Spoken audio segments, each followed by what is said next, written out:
Hi viewers, ಕರುನಾಡ ಕೈರುಚಿ ಕ್ರಿಯೇಷನ್ಸ್ಗೆ ಸ್ವಾಗತ.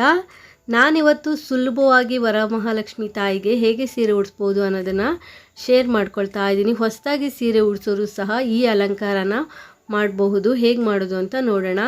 ಮೊದಲಿಗೆ ನಾನಿಲ್ಲಿ ದೇವಿಯ ಕಾಲುಗಳನ್ನ ಸ್ವಲ್ಪ ಉದ್ದ ಮಾಡ್ಕೊಳ್ತಾ ಇದ್ದೀನಿ. ನಿಮ್ಮ ಹತ್ರ ಉದ್ದಕ್ಕಿರೋ ಕಾಲುಗಳು ಇದ್ದರೆ ಅಥವಾ ದೊಡ್ಡದಾಗಿರುವಂಥ ಕಾಲಿದ್ದರೆ ಇದನ್ನು ಈ ಪ್ರೊಸೀಜರ್ನ ಸ್ಕಿಪ್ ಮಾಡಿ, ಏಕೆಂದರೆ ಕಾಲನ್ನ ಉದ್ದ ಮಾಡೋ ಅವಶ್ಯಕತೆ ಇಲ್ಲ. ನಾನಿಲ್ಲಿ ಸ್ವಲ್ಪ ನನ್ನ ಹತ್ರ ಇರುವಂಥ ದೇವಿಯ ಕಾಲುಗಳು ಸ್ವಲ್ಪ ತುಂಡ ಇದೆ, ಅದಕ್ಕೋಸ್ಕರ ನ್ಯೂಸ್ ಪೇಪರನ್ನು ಸುತ್ತಬಿಟ್ಟು ಒಂದು ದಾರದಿಂದ ಕಟ್ಕೊಳ್ತಾ ಇದ್ದೀನಿ. ಸೊ ಈ ಥರ ಲೆಗ್ಸನ್ನು ಉದ್ದ ಮಾಡ್ಕೊಳ್ಳೋದು ಆಲ್ರೆಡಿ ನಾನು ಪ್ರೀವಿಯಸ್ ವಿಡಿಯೋದಲ್ಲಿ ತೋರಿಸಿದ್ದೀನಿ. ಅದು ನೋಡಿಲ್ಲ ಅಂದರೆ ನೋಡಿ. ದೇವಿಯ ಕಾಲುಗಳನ್ನ ರೆಡಿ ಮಾಡ್ಕೊಂಡ ನಂತರ ತಟ್ಟೆಯಲ್ಲಿ ಅಕ್ಕಿ ಹಾಕಿ ಟೇಬಲ್ ಮೇಲೆ ಇಟ್ಕೊಳ್ಳಿ. ಅದ್ರ ಮೇಲೆ ಒಂದು ಬಿಂದಿಗೆಯನ್ನು ಇಟ್ಕೊಳ್ಳಿ. ಸಣ್ಣದಾಗಿರುವಂತಹ ಬಿಂದಿಗೆಯನ್ನು ಇಟ್ಕೊಳ್ಳಿ. ತುಂಬ ದೊಡ್ಡ ಬಿಂದಿಗೆ ಆದರೆ ನಾವು ಈ ರೀತಿ ಇಟ್ಕೊಂಡಾಗ ಅದು ಶೇಪ್ ಅನ್ನೋದು ನೀಟಾಗಿ ಬರಲ್ಲ. ಬಟ್ ನಿಮ್ಮ ಹತ್ರ ಇರುವಂಥ ಕೈಕಾಲುಗಳು ದೊಡ್ಡದಾಗಿದ್ದಾಗ ನೀವು ದೊಡ್ಡ ಬಿಂದಿಗೆ ಇಟ್ಟರೂ ಸಹ ಅದು ನೀಟಾಗಿ ಬರುತ್ತೆ. ಈ ರೀತಿ ಅಲಂಕಾರ ಮಾಡಲಿಕ್ಕೆ ನಾನಿಲ್ಲಿ ಕಾಲುಗಳನ್ನ ಸ್ವಲ್ಪ ಉದ್ದ ಮಾಡ್ಕೊಂಡಿದ್ದೀನಿ. ನ್ಯೂಸ್ ಪೇಪರನ್ನು ಸುತ್ತಬಿಟ್ಟು ನಾನು ಈ ಬಿಂದಿಗೆ ಮೇಲೆ ಇನ್ನೊಂದು ಬಿಂದಿಗೆಯನ್ನು ಇಟ್ಕೊಳ್ತಾ ಇದ್ದೀನಿ. ಕೆಳಗಡೆ ಇರುವಂಥ ಬಿಂದಿಗೆಗೆ ಅಕ್ಕಿ ಅಥವಾ ಗೋಧಿಯನ್ನು ತುಂಬಿಸಿ ನಂತರ ಇನ್ನೊಂದು ಬಿಂದಿಗೆಯನ್ನು ಇಟ್ಟು ಟೇಪಿಂದ ಈ ರೀತಿ ನಾವು ಸುತ್ತಕೊಂಡು ಎರಡು ಬಿಂದಿಗೆಗಳನ್ನ ಲಾಕ್ ಮಾಡಬೇಕಾಗುತ್ತೆ. ಮೇಲ್ಗಡೆ ಇಡುವಂಥ ಬಿಂದಿಗೆ ನೀವು ದೊಡ್ಡ ಬಿಂದಿಗೆ ಆದರೂ ಇಟ್ಕೋಬೋದು ಅಥವಾ ಚಿಕ್ಕ ಬಿಂದಿಗೆ ಆದರೂ ಇಟ್ಕೋಬೋದು. ಬಟ್ ಅದಕ್ಕೆ ಸರಿಯಾಗಿ ಕುತ್ಕೊಳ್ಳುವಂಥ ಬಿಂದಿಗೆಯನ್ನು ನೋಡಿ ನೀವು ಇಟ್ಕೊಂಡು ಈ ಥರ ಟೇಪಿಂದ ಸುತ್ತಬಿಟ್ಟು ಅಲ್ಲಿ ನೀವು ಗ್ರಿಪ್ಪಾಗಿ ಲಾಕ್ ಮಾಡ್ಕೋಬೇಕಾಗತ್ತೆ. ನಂತರ ಮೇಲ್ಗಡೆ ಇರುವಂಥ ಬಿಂದಿಗೆಗೆ ನಾನಿಲ್ಲಿ ಕಡ್ಡಿಯಿಂದ ಕಟ್ಕೊಳ್ತಾ ಇದ್ದೀನಿ. ನಾನಿಲ್ಲಿ ಕಡ್ಡಿಗೆ ನ್ಯೂಸ್ ಪೇಪರನ್ನು ಸುತ್ತಿ ಇಟ್ಕೊಂಡಿದ್ದೀನಿ, ಅಲ್ಲಿ ನೀಟಾಗಿ ಗ್ರಿಪ್ಪಾಗಿ ಕುತ್ಕೊಳ್ಳುತ್ತೆ ಅಂತ ಹೇಳಿಬಿಟ್ಟು. ನೀವು ಅದು ನ್ಯೂಸ್ ಪೇಪರ್ ಸುತ್ತಿಲ್ಲ ಅಂದರೂ ನಡೆಯುತ್ತೆ. ಈ ರೀತಿ ಮೇಲ್ಗಡೆ ಇರುವಂಥ ಬಿಂದಿಗೆಗೆ ಟೈಟಾಗಿ ಒಂದು ಕಡ್ಡಿಯನ್ನು ಕಟ್ಕೊಳ್ಳಿ. ಆ ಕಡ್ಡಿಗೆ ನಾವು ದೇವಿಯ ಕೈಗಳನ್ನ ಫಿಕ್ಸ್ ಮಾಡ್ಕೋಬೇಕಾಗತ್ತೆ. ಅದಕ್ಕೋಸ್ಕರ ನಾವು ಒಂದು ಕಡ್ಡಿಯನ್ನು ಕಟ್ಕೋಬೇಕಾಗತ್ತೆ. ನಾನು ಆಲ್ರೆಡಿ ಈ ಅಲಂಕಾರನ 2 ವಿಡಿಯೋದಲ್ಲಿ ತೋರಿಸಿದ್ದೆ. ತುಂಬ ಜನ ಕೇಳ್ತಿದ್ರು ಇನ್ನೂ ಈಸಿ ಆದ ಮೆಥಡ್ ಇದೆಯಾ ಅಂತ. ಸೊ ಅದಕ್ಕೋಸ್ಕರ ಈ ವಿಡಿಯೋನ ನಾನು ಶೇರ್ ಮಾಡ್ತಾ ಇದ್ದೀನಿ. ಈಗ ನಾನು ದೇವಿಯ ಕೈಗಳಿಗೆ ಬ್ಲೌಸ್ ಪೀಸಿಂದ ಕವರ್ ಮಾಡ್ಕೊಳ್ತಾ ಇದ್ದೀನಿ.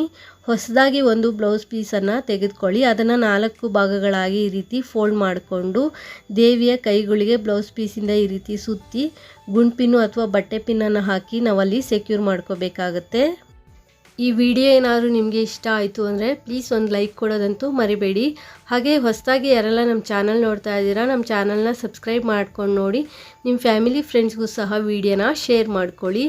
ಒಂದು ಕೈಯನ್ನು ಈ ರೀತಿ ಬ್ಲೌಸ್ ಪೀಸಿಂದ ಕವರ್ ಮಾಡ್ಕೊಂಡ ನಂತರ ಬ್ಲೌಸ್ ಪೀಸಿನ ಇನ್ನೊಂದು ತುದಿ ಬರುತ್ತಲ್ಲ ಅಲ್ಲೂ ಸಹ ಇನ್ನೊಂದು ಕೈಯನ್ನು ಇದೇ ರೀತಿ ಸುತ್ತಕೊಂಡು ಗುಂಡ್ ಪಿನ್ನು ಅಥವಾ ಬಟ್ಟೆ ಪಿನ್ನನ್ನು ಹಾಕಿ ನಾವಲ್ಲಿ ಸೆಕ್ಯೂರ್ ಮಾಡ್ಕೋಬೇಕಾಗುತ್ತೆ. 2 ಕೈಗಳನ್ನ ನಾವು ಬ್ಲೌಸ್ ಪೀಸಿಂದ ಈ ರೀತಿ ಕವರ್ ಮಾಡಿಕೊಂಡು ಎತ್ತಿಟ್ಕೋಬೇಕು. ಈಗ ಕೈಗಳನ್ನ ಹೇಗೆ ಫಿಕ್ಸ್ ಮಾಡ್ಕೊಳ್ಳೋದು ಅಂತ ನೋಡೋಣ. ಕಡ್ಡಿ ಏನು ಕಟ್ಟಿರ್ತೀವಿ ಮುಂದ್ಗಡೆಯಿಂದ ಕಡ್ಡಿಯ ಮೇಲ್ಗಡೆ ಕೈಗಳನ್ನ ನಾವು ಈ ರೀತಿ ತೊಗೊಬರ್ಬೇಕಾಗುತ್ತೆ. ತೊಗೊಬಂದು ಮುಂದ್ಗಡೆ ಇರುವಂಥ ಬ್ಲೌಸ್ ಪೀಸನ್ನು ಈ ರೀತಿ ಸ್ಪ್ರೆಡ್ ಮಾಡ್ಕೋಬೇಕು. ನಾವೇನು ಫೋಲ್ಡ್ ಮಾಡ್ಕೊಂಡಿದ್ದೀವಿ ಅದು ಸ್ಪ್ರೆಡ್ ಮಾಡಿಕೊಂಡು ಅಲ್ಲಿ ನೀಟಾಗಿ ಶೇಪ್ ಬರೋ ರೀತಿಯಲ್ಲಿ ಮಾಡಿಕೊಂಡ್ರೆ ಸಾಕಾಗುತ್ತೆ. ನಂತರ ನಾನು ಸೀರೆಯಲ್ಲೇ ಬ್ಲೌಸ್ ಪೀಸನ್ನು ಕಟ್ ಮಾಡ್ಕೊಂಡಿದ್ದೀನಿ. ಆ ಬ್ಲೌಸ್ ಪೀಸನ್ನು ಕಾಲುಗಳಿಗೆ ಇಲ್ಲಿ ಕವರ್ ಮಾಡ್ಕೊಳ್ತಾ ಇದ್ದೀನಿ. ಈ ರೀತಿ ಕವರ್ ಮಾಡಿಕೊಂಡಾಗ ನಾವು ಈ ಅಲಂಕಾರ ಮಾಡೋದು ತುಂಬಾ ಈಸಿ ಅಂತಲೇ ಹೇಳ್ಬೋದು. ಹೊಸದಾಗಿ ಯಾರೆಲ್ಲ ಸೀರೆ ಉಡಿಸ್ತೀರಾ ಅವರು ಸಹ ಈ ಅಲಂಕಾರನ ಮಾಡಬಹುದು. ಈ ರೀತಿ ಬ್ಲೌಸ್ ಪೀಸನ್ನು ನೀಟಾಗಿ ಹರಡ್ಕೊಂಡು ಒಂದು ತುದಿ ಬರುತ್ತಲ್ಲ, ನಮಗಲ್ಲಿ ವಿ ಶೇಪ್ ಥರ ತುದಿ ಬರುತ್ತಲ್ಲ, ಆ ತುದಿಗೆ ಬ್ಲೌಸ್ ಪೀಸನ್ನು ದೇವಿಯ ಕಾಲಿನ ಮೇಲೆ ಈ ರೀತಿ ಸುತ್ತಬಿಟ್ಟು ಫಸ್ಟು ನಾವು ಗೆಜ್ಜೆ ಕಟ್ತೀವಲ್ಲ ಅಲ್ಲಿ ಒಂದು ಪಿನ್ನನ್ನು ಹಾಕಿ ನಂತರ ಇಡೀ ಕಾಲಿಗೆ ಬ್ಲೌಸ್ ಪೀಸಿಂದ ನಾವು ಈ ರೀತಿ ಸುತ್ತಕೋಬೇಕಾಗತ್ತೆ. ನೀವೇನಾದರೂ ದೊಡ್ಡದಾಗಿ ಬಿಂದಿಗೆ ಇಡ್ತೀನಿ ಅಂದರೆ ಈ ರೀತಿ ಬ್ಲೌಸ್ ಪೀಸಿಂದ ಕವರ್ ಮಾಡಿಕೊಂಡಾಗ ಕಾಲನ್ನು ನಾವು ಬ್ಯಾಕ್ ಸೈಡಿಂದ ತೊಗೊಂಬಂದಾಗ ನೀಟಾಗಿ ಕೂರಿಸ್ಲಿಕ್ಕೆ ಆಗಲ್ಲ. ಅದಕ್ಕೋಸ್ಕರ ಸಣ್ಣದಾಗಿರುವಂಥ ಬಿಂದಿಗೆಯನ್ನು ಇಟ್ಕೊಳ್ಳಿ ಅಂತ ಹೇಳಿದ್ದು. ಸೊ ನೀವು 2 ಕಾಲಿಗೆ ಬೇರೆ ಬೇರೆ ರೀತಿಯ ಬ್ಲೌಸ್ ಪೀಸಿಂದ ಕವರ್ ಮಾಡ್ಕೊಳ್ತೀನಿ ಅಂದರೆ ಸೇಮ್ ಕಲರ್ದು ಬ್ಲೌಸ್ ಪೀಸನ್ನು ತಂದು ಕವರ್ ಮಾಡ್ಕೊಳ್ತೀನಿ ಅಂದರೆ ನೀವು ದೊಡ್ಡದಾಗಿರುವಂಥ ಬಿಂದಿಗೆಯನ್ನೇ ಇಟ್ಕೋಬೋದು.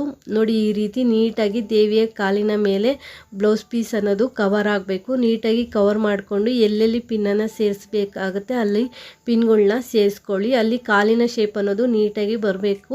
ಆ ರೀತಿಯಲ್ಲಿ ನೀವು ದೇವಿಯ ಕಾಲನ್ನು ಸುತ್ತಕೊಂಡು ಇನ್ನೊಂದು ಬ್ಲೌಸ್ ಪೀಸಿನ ತುದಿಗೆ ಇನ್ನೊಂದು ಕಾಲನ್ನು ಇಟ್ಬಿಟ್ಟು ಇದೇ ರೀತಿ ಕವರ್ ಮಾಡ್ಕೋಬೇಕಾಗುತ್ತೆ.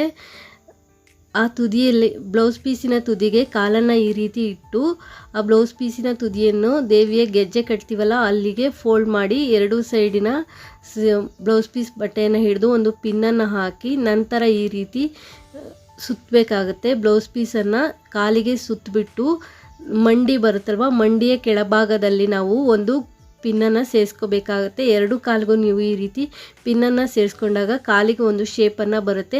ತೊಡೆ ಭಾಗದಲ್ಲಿ ನೀವು ಪಿನ್ನನ್ನು ಹಾಕಿಲ್ಲ ಅಂದರೂ ನಡೆಯುತ್ತೆ. ಸೀರೆ ಉಡಿಸ್ಬೇಕಾದ್ರೆ ಅದು ನೋಡಿಕೊಂಡು ನೀವಲ್ಲಿ ಸರಿ ಮಾಡ್ಕೋಬೋದು, ಅಥವಾ ನೀವಲ್ಲಿ ಶೇಪನ್ನು ನೋಡಿಕೊಂಡು ನೀವು ಪಿನ್ಗಳನ್ನ ಸೇರಿಸ್ಕೋಬೋದು. ಈ ರೀತಿ ನೀಟಾಗಿ ಪಿನ್ಗಳನ್ನ ಹಾಕ್ಕೊಂಡು ಕಾಲಿಗೆ ಒಂದು ಶೇಪನ್ನು ಕೊಟ್ಕೊಳ್ಳಿ. ನೋಡಿ, ಈ ರೀತಿ ಬ್ಲೌಸ್ ಪೀಸಿನ ನಾನು ಕವರ್ ಮಾಡಿ ಇಟ್ಕೊಂಡಿದ್ದೀನಿ. ಈಗ ಸೀರೆಯನ್ನು ನೆರಿಗೆ ಮಾಡ್ಕೊಳ್ತಾ ಇದ್ದೀನಿ. ಸೀರೆಯನ್ನು ಹಡ್ಕೊಂಡು ನಾವು ನಾರ್ಮಲಾಗಿ ಉಟ್ಕೊಳ್ತೀವಲ್ಲ ಆ ಕಡೆಯಿಂದ ಒಂದು 2 ಇಂಚು ಅಗಲ ಆಗುವಷ್ಟು ಸೀರೆಯನ್ನು ನೆರಿಗೆ ಮಾಡ್ತಾ ಬರಬೇಕಾಗತ್ತೆ. ಸ್ಟಾರ್ಟಿಂಗು ಒಂದು 5ರಿಂದ 6 ನೆರಿಗೆಗಳನ್ನ ಮಾಡಿಕೊಂಡು ನೆರಿಗೆಗಳನ್ನ ಜೋಡಿಸ್ಬಿಟ್ಟು ಕ್ಲಿಪ್ಪನ್ನು ಸೇರಿಸ್ತಾ ಹಾಗೆ ಮತ್ತೆ ನೆರಿಗೆಗಳನ್ನ ಕಂಟಿನ್ಯೂ ಮಾಡ್ತಾ ಹೋಗಬೇಕು. ಸೀರೆಯ 3 ಭಾಗಗಳನ್ನು ಸಹ ನೆರಿಗೆಗಳನ್ನ ಜೋಡಿಸ್ಬಿಟ್ಟು ನಾವು ಕ್ಲಿಪ್ಪು ಅಥವಾ ಪಿನ್ನನ್ನು ಸೇರಿಸ್ಕೋಬೇಕಾಗತ್ತೆ. ಒಂದೇ ಸಲ ಜಾಸ್ತಿ ನೆರಿಗೆಯನ್ನು ಹಿಡಿಲಿಕ್ಕೆ ಆಗದೆ ಇದ್ದಾಗ ನೀವು ಈ ಮೆಥಡಲ್ಲಿ ನೆರಿಗೆಗಳನ್ನ ಮಾಡ್ಕೋಬಹುದು. ಒಂದು ಸಲ ಈ ಥರ ನೆರಿಗೆ ಮಾಡಿ ಕ್ಲಿಪ್ಪನ್ನು ಹಾಕಿದ ನಂತರ ಮತ್ತೆ ಸ್ವಲ್ಪ ನೆರಿಗೆಗಳನ್ನ ಮಾಡ್ತಾ ಬರಬೇಕಾಗತ್ತೆ. ಒಂದು 5ರಿಂದ 6 ನೆರಿಗೆಗಳನ್ನ ಮಾಡ್ತಾ ಆ ನೆರಿಗೆಗಳನ್ನ ಜೋಡಿಸ್ತಾ ನೀವು ಅರ್ಧ ಭಾಗ ಸೀರೆಯನ್ನು ಇದೇ ರೀತಿಯಾಗಿ ನೆರಿಗೆಯನ್ನು ಮಾಡ್ಕೋಬೇಕು. ಜಾಸ್ತಿ ನೆರಿಗೆಗಳು ಬೇಕು ಅಂದರೆ ಸಣ್ಣದಾಗಿ ನೆರಿಗೆಗಳನ್ನ ಮಾಡ್ಕೊಳ್ಳಿ. ಸ್ವಲ್ಪ ಆ್ಯಾವ್ರೇಜ್ ಆಗಿರಲಿ ಅಂದರೆ ಸ್ವಲ್ಪ ಮೀಡಿಯಮ್ ಆಗಿ ನೆರಿಗೆಗಳನ್ನ ಮಾಡ್ಕೊಳ್ಳಿ. ನಿಮಗೆ ಯಾವ ರೀತಿ ನೆರಿಗೆ ಮಾಡ್ಕೊಳ್ಳಿಕ್ಕೆ ಬರುತ್ತೆ ಆ ರೀತಿಯಲ್ಲಿ ನೀವು ನೆರಿಗೆಯನ್ನು ಮಾಡ್ಕೋಬೇಕಾಗುತ್ತೆ. ಈ ರೀತಿಯಲ್ಲಿ ನಾನು ನೆರಿಗೆಗಳನ್ನ ಮಾಡಿಕೊಂಡು ಕ್ಲಿಪ್ಗಳನ್ನ ಸೇರಿಸ್ಕೊಳ್ತಾ ಇದ್ದೀನಿ. ಅರ್ಧ ಭಾಗ ಸೀರೆಯನ್ನು ನಾನು ಈ ರೀತಿ ನೆರಿಗೆಗಳನ್ನ ಮಾಡ್ಕೊಳ್ತಾ ಇದ್ದೀನಿ. ನಂಗೆ ಒಂದೇ ಸಲ ನೆರಿಗೆಯನ್ನು ಹಿಡಿಲಿಕ್ಕೆ ಆಗಲ್ಲ ಅಂತ ಹೇಳ್ಬಿಟ್ಟು ಒಂದು 5-6 ನೆರಿಗೆಗಳನ್ನ ಮಾಡ್ತಾ ಕ್ಲಿಪ್ಗಳನ್ನ ಸೇರಿಸ್ತಾ ಹೋಗ್ತಾ ಇದ್ದೀನಿ. ಸೀರೆ ನೆರಿಗೆ ಮಾಡಿಕೊಂಡ್ರೆ ಈ ಅಲಂಕಾರನ 5 ನಿಮಿಷದಲ್ಲಿ ಮಾಡ್ಬೋದು, ಅಷ್ಟು ಈಸಿಯಾಗಿದೆ ಅಂತಲೇ ಹೇಳ್ಬೋದು. ಹೊಸದಾಗಿ ಸೀರೆ ಉಡಿಸೋರು ಸಹ ಈ ಅಲಂಕಾರನ ಮಾಡ್ಬೋದು. ನಮಗೆ ನೋಡಿದಾಗ ತುಂಬ ಡಿಫಿಕಲ್ಟ್ ಅನಿಸುತ್ತೆ, ಬಟ್ ಆ ಅಲಂಕಾರ ಮಾಡಿದಾಗ ತುಂಬಾ ಈಸಿ. ನೀವು ಈ ಅಲಂಕಾರ ಮಾಡ್ತೀನಿ ಅಂದರೆ ಒಂದು 2 ದಿನ ಮುಂಚೆ ಪ್ರಾಕ್ಟೀಸ್ ಮಾಡಿ ನಂತರ ನೀವು ಹಬ್ಬದ ದಿನ ಉಡಿಸಿ ತುಂಬ ಚೆನ್ನಾಗಿ ಬರುತ್ತೆ ಅಂತಲೇ ಹೇಳ್ಬೋದು. ನಾನು ಕ್ಲಿಪ್ಗಳನ್ನ ಈ ರೀತಿ ಸ್ವಲ್ಪ ಸೀರೆ ಜಾರ್ತಾ ಇದೆ ಅಂತ ಬಿಟ್ಟು ಮತ್ತೆ ಇನ್ನೊಂದು ಸ್ವಲ್ಪ ಕ್ಲಿಪ್ಗಳನ್ನ ಎಕ್ಸ್ಟ್ರಾ ಸೇರಿಸ್ಕೊಳ್ತಾ ಇದ್ದೀನಿ. ನಿಮ್ಮ ಸೀರೆ ಸಾಫ್ಟ್ ಆಗಿದ್ದರೆ 3 ಭಾಗಕ್ಕೆ ಕ್ಲಿಪ್ಪನ್ನು ಸೇರಿಸಿದ್ರೆ ಸಾಕು. ಈ ರೀತಿ ಸೀರೆಯನ್ನು ಫೋಲ್ಡ್ ಮಾಡಿ ಮಧ್ಯ ಭಾಗಕ್ಕೆ ಈ ರೀತಿ ಫೋಲ್ಡ್ ಮಾಡಿ ಎತ್ತಿಟ್ಕೊಂಡು ನಂತರ ಸೆರಗನ್ನು ನಾನಿಲ್ಲಿ ನೆರಿಗೆ ಮಾಡ್ಕೊಳ್ತಾ ಇದ್ದೀನಿ. ನಾವು ನಾರ್ಮಲ್ ಆಗಿ ಸೀರೆ ಉಟ್ಕೊಂಡಾಗ ಹೇಗೆ ಸೆರಗನ್ನು ನೆರಿಗೆ ಮಾಡ್ಕೊಳ್ತೀವಿ ಆ ರೀತಿಯಲ್ಲಿ ಸೆರಗನ್ನು ನೆರಿಗೆ ಮಾಡ್ಕೋಬೋದು, ಅಥವಾ ವಿ ಶೇಪಲ್ಲಿ ಹಾಕಿದಾಗ ನಾವು ಹೇಗೆ ಸೀರೆಯನ್ನು ನೆರಿಗೆ ಮಾಡ್ಕೊಳ್ತೀವಿ ಆ ರೀತಿಯಲ್ಲೂ ಸಹ ನಾವು ಸೀರೆಯನ್ನು ನೆರಿಗೆ ಮಾಡ್ಕೋಬೋದು. ನಿಮಗೆ ಯಾವ ರೀತಿ ಇಷ್ಟ ಆಗುತ್ತೆ ಆ ರೀತಿಯಲ್ಲಿ ನೆರಿಗೆ ಮಾಡ್ಕೊಳ್ಳಿ. ನಾನಿಲ್ಲಿ ನಾರ್ಮಲ್ ಆಗಿ ಸೀರೆ ಉಟ್ಕೊಳ್ತೀವಲ್ಲ ಆ ರೀತಿಯಲ್ಲಿ ನೆರಿಗೆಗಳನ್ನ ಮಾಡಿಕೊಂಡು ಸ್ವಲ್ಪ ದೂರಕ್ಕೆ ಪಿನ್ಗಳನ್ನ ಸೇರಿಸ್ತಾ ಇದ್ದೀನಿ. ನಾನಿಲ್ಲಿ 1.5 ಮಾರಾಗುವಷ್ಟು ಸೀರೆಯನ್ನು ಪ್ಲೀಟ್ಸ್ ಮಾಡಿ ಎತ್ತಿಟ್ಕೊಳ್ತಾ ಇದ್ದೀನಿ. ಸೆರಗಿನ ಭಾಗನ ಅಂದರೆ ಒಂದು 6ರಿಂದ 7 ಮೊಳ ಆಗುತ್ತೆ ಅಷ್ಟು ಭಾಗ ಸೀರೆಯನ್ನು ನಾನಿಲ್ಲಿ ಸೆರಗಿಗೆ ನೆರಿಗೆ ಮಾಡಿ ಎತ್ತಿಟ್ಕೊಂಡಿದ್ದೀನಿ.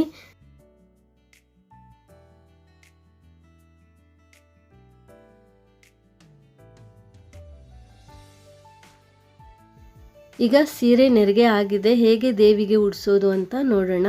ಸೆರಗನ್ನು ಟೇಬಲ್ ಮೇಲೆ ಇಟ್ಟು ಸೀರೆಯನ್ನು ನೆರಿಗೆ ಮಾಡಿ ಇಟ್ಕೊಂಡಿದ್ದೀವಲ್ಲ ಆ ನೆರಿಗೆಯನ್ನು ಈ ರೀತಿ ಓಪನ್ ಮಾಡ್ಕೊಳ್ತಾ ಇದ್ದೀನಿ. ಓಪನ್ ಮಾಡಿಕೊಂಡು ನಾವು ಎಡಗಡೆಯಿಂದ ಈ ರೀತಿ ತೊಗೊಬಂದು ಸೆಂಟರ್ಗೆ ನಾವಿಲ್ಲಿ ಕೆಳಗಡೆ ಬಿಂದಿಗೆ ಇರುತ್ತಲ್ಲ ಕೆಳಗಡೆ ಬಿಂದಿಗೆಗೆ ಸೆಂಟರ್ ಭಾಗ ನೋಡಿಕೊಂಡು ಲೆಂತನ್ನು ನೋಡಿಕೊಂಡು ನಾವು ಈ ರೀತಿ ಕಟ್ಕೋಬೇಕಾಗತ್ತೆ. ಎಷ್ಟು ಉದ್ದ ಬೇಕು ಅಂತ ನೋಡಿಕೊಂಡು ನೋಡಿ, ಈ ರೀತಿ ಲೆಂತನ್ನು ನೋಡ್ಕೋಬೇಕು ಎಷ್ಟು ಉದ್ದ ಬೇಕು ಅಂತ.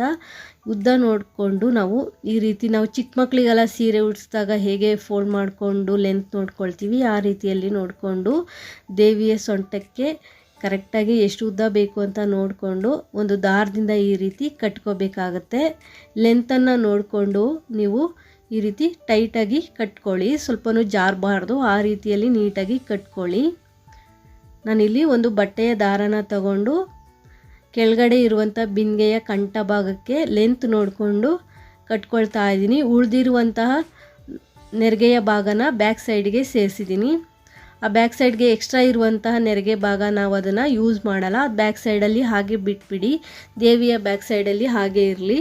ಸೊ ನಾವು ಫ್ರಂಟ್ಗೆ ಲೆಂತನ್ನು ನೋಡಿಕೊಂಡು, ಎಷ್ಟು ನೆರಿಗೆ ಲೆಂತನ್ನು ನೋಡಿಕೊಂಡು ನಾವಲ್ಲಿ ದಾರದಿಂದ ಕಟ್ಕೊಂಡ್ರೆ ಸಾಕಾಗುತ್ತೆ. ನೋಡಿ, ಈ ರೀತಿ ಕಟ್ಕೊಂಡಿದ್ದೀನಿ ನಾನು. ಕಟ್ಕೊಂಡಾಗ ಈ ರೀತಿ ಕಾಣಿಸುತ್ತೆ ನಿಮಗೆ. ಕೆಳಗಡೆ ಇರುವಂಥ ಬಿಂದಿಗೆಯ ಕಂಠಕ್ಕೆ ಲೆಂತ್ ನೋಡಿ ಕಟ್ಕೊಂಡಿದ್ದೀನಿ. ಉಳಿದಿರುವಂತಹ ಪ್ಲೀಟ್ಸನ್ನು ಬ್ಯಾಕ್ ಸೈಡ್ಗೆ ಸೇರಿಸ್ಬಿಟ್ಟಿದ್ದೀನಿ. ಅದನ್ನು ನಾನು ಯೂಸ್ ಮಾಡ್ಕೊಳ್ಳಲ್ಲ, ಇಷ್ಟೇ.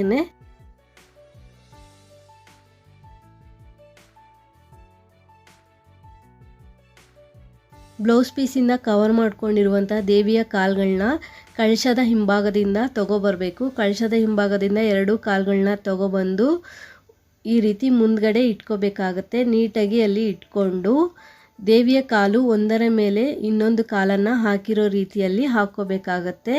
ಈ ರೀತಿ ಹಾಕಿ ನಾವು ಕೆಳಗಡೆ ಕಾಲು ಮೇಲ್ಗಡೆ ಕಾಲಿನ ಮೇಲೆ ಇರುವಂತಹ ಬಟ್ಟೆಯನ್ನು ಹಿಡಿದು ಪಿನ್ನಿಂದ ನಾವಲ್ಲಿ ಸೆಕ್ಯೂರ್ ಮಾಡ್ಕೋಬೇಕು. ಆಗ ಕಾಲು ಅನ್ನೋದು ಜಾರಲ್ಲ. ತೊಡೆ ಭಾಗದಲ್ಲಿ ಏನಾದ್ರು ರಿಂಕಲ್ಸ್ ಇದ್ದರೆ, ಅಂದರೆ ನಾವು ಬ್ಲೌಸ್ ಪೀಸಿಂದ ಕಾಲನ್ನು ಕವರ್ ಮಾಡಿರೋದ್ರಿಂದ ಸ್ವಲ್ಪ ರಿಂಕಲ್ಸ್ ಏನಾದರೂ ಇದ್ದರೆ ಅದನ್ನ ಸರಿ ಮಾಡಿಬಿಟ್ಟು ಒಳಭಾಗಕ್ಕೆ ಬಟ್ಟೆಯನ್ನು ಸೇರಿಸ್ಕೊಳ್ಳಿ. ನೋಡಿ, 2 ಕಾಲುಗಳನ್ನ ನಾನು ಸೇರಿಸ್ಬಿಟ್ಟು ಮೇಲ್ಗಡೆ ಬಟ್ಟೆ ಮತ್ತು ಕೆಳಗಡೆ ಕಾಲಿನ 2 ಬಟ್ಟೆಗಳನ್ನ ಹಿಡಿದ್ಬಿಟ್ಟು ಒಂದು ಪಿನ್ನನ್ನು ಸೇರಿಸಿದ್ದೀನಿ. ಈ ರೀತಿ ಪಿನ್ನನ್ನು ಸೇರಿಸಿ ನಂತರ ನೀವು ಅಲ್ಲಿ ಹೂವಿನ ಅಲಂಕಾರ ಮಾಡಿದಾಗ ಪಿನ್ನನ್ನು ನೀವಲ್ಲಿ ಕವರ್ ಮಾಡ್ಕೋಬಹುದು. ಸೊ ಈಗ ನೆರಿಗೆ ಏನಿರುತ್ತೆ ಸೆಂಟರ್ ನೆರಿಗೆ, ಅದನ್ನು ಟೇಬಲ್ ಮೇಲೆ ಇಟ್ಬಿಟ್ಟು ಈಗ ದೇವಿಗೆ ಸೆರಗನ್ನು ಹಾಕೋಣ.